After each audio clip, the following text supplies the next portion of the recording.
সম্মানিত এলাকাবাসী, প্রিয় ছাত্র সাধারণ ও আমার প্রান্তীয় ইলেকট্রনিক ও প্রিন্ট মিডিয়া সাংবাদিক ভাই ও বন্ধুগণ, সর্বপ্রথম নাগরিক অধিকার আন্দোলন ধর্মবাসী উপজেলা শাখার পক্ষ থেকে আপনাদেরকে জানাই আন্তরিক শুভেচ্ছা ও অভিনন্দন।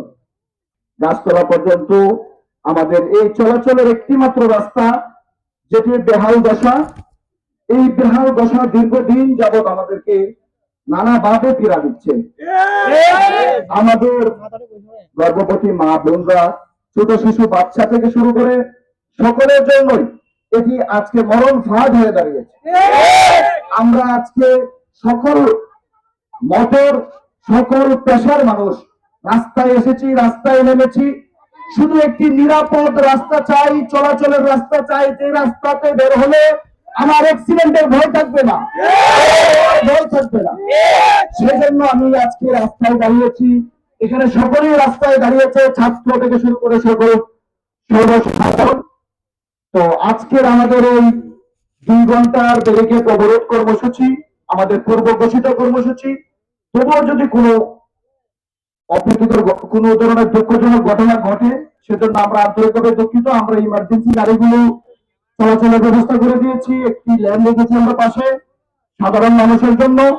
আর বাকিদের জন্য দুর্ভোগের কারণে আমরা আন্তরিকভাবে দুঃখিত। আজকে নাগরিক অধিকার আন্দোলনের এ পর্যায়ে আপনাদের সামনে নিরাপদ সড়ক অধিকার আন্দোলনে আজকে আমরা এখানে একত্রিত হয়েছি। এখানে কোন দলের স্বার্থ না, কোন ব্যক্তির স্বার্থ না, এখানে সাধারণ মানুষের স্বার্থ, সাধারণ মানুষের যার নাম নিরাপত্তার স্বার্থ আমরা আজকে এখানে একত্রিত হয়েছি। এটা কোনো রাজনৈতিক প্রোগ্রাম না, সাধারণ মানুষের প্রোগ্রাম। আমরা জানি রাস্তাঘাটে ধর্মপ্রসার যে রাস্তার বেহাল অবস্থা, সেটা আপনারা ভালোভাবে জানেন। সামনে একটি মেডিকেল আছে আমাদের ধর্মপ্রসায়, মেডিকেলের সময় লেগে আসতে 1 থেকে 1.5 ঘন্টা। রাস্তার যে বেহাল অবস্থা, এদিকে চলার কোনো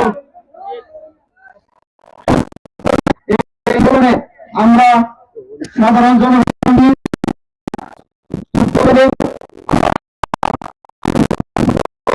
পক্ষ থেকে আমাদের সুনির্দিষ্ট তারিখ যে আমাদেরকে একটা রাস্তা করার অঙ্গীকার, এটা আমাদের সাথে করতে হবে।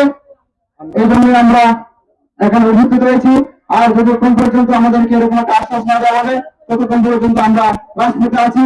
ইনশাল্লাহ সাধারণ মানুষের জন্য রাজপথে থেকে যদি আমাদের মৃত্যু পর্যন্ত করতে হয়, ইনশাল্লাহ আমরা এই রাস্তা থেকে নয়, দীর্ঘদিন যাবৎ এই রাস্তার এই বেহাল অবস্থা। স্বৈরাচার আমলে রাস্তার কোনো কাজ করে নাই। তারপরে অনেকদিন যাবৎ এই ইউনুস সরকারও এই রাস্তা নিয়ে কোনো তাদের মাথা ব্যথা নাই। এরপরে এই লোকজনগর সব এলাকা মিলে একটি হাসপাতাল, শুধু ধর্মবাসী হাসপাতাল। এখানে আসতে গেলে এই রাস্তা দিয়ে আসতে হয়।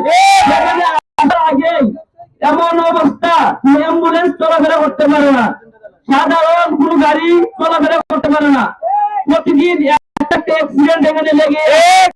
আমরা এর সংস্কার চাই। এটা কি হবে? এর জবাব না পাওয়া পর্যন্ত আমরা এই রাস্তা ছাড়বো না।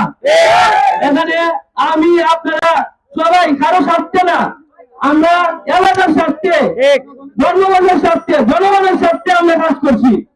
এতে যদি কোনো বাধা আসে, তাকে আমরা এক পূর্ণ পরিমাণ চাপ দেবো না। আমরা আপনাদের সামনে সংক্ষিপ্ত বক্তব্য নিয়ে আসতে আমি তিনি ভূমিকা পছন্দ। আমরা চাই আমাদের রাস্তা,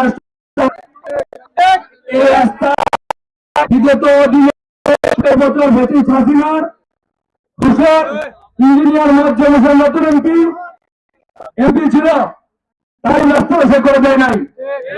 আমরা শুনেছি নাকি এই রাস্তা লেগেছিল, তারপর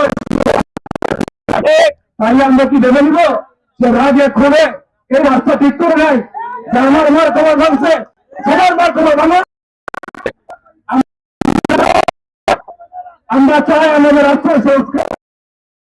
এই আন্দোলনের জন্য আমরা যখন প্রোগ্রাম ঘোষণা করি, থেকে আমি বলতে চাই, অনেকে আমাদের দিয়েছে আমরা নাকি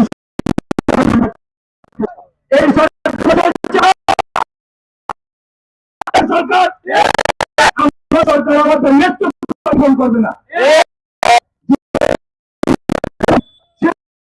শক্তি দিয়া আমরা কারণ আমরা পড়াশোনা করি না, কারো চাইতে আমরা ভোট করতে চাই না। আমরা নাগরিক, আমাদের অধিকার আমরা চাই।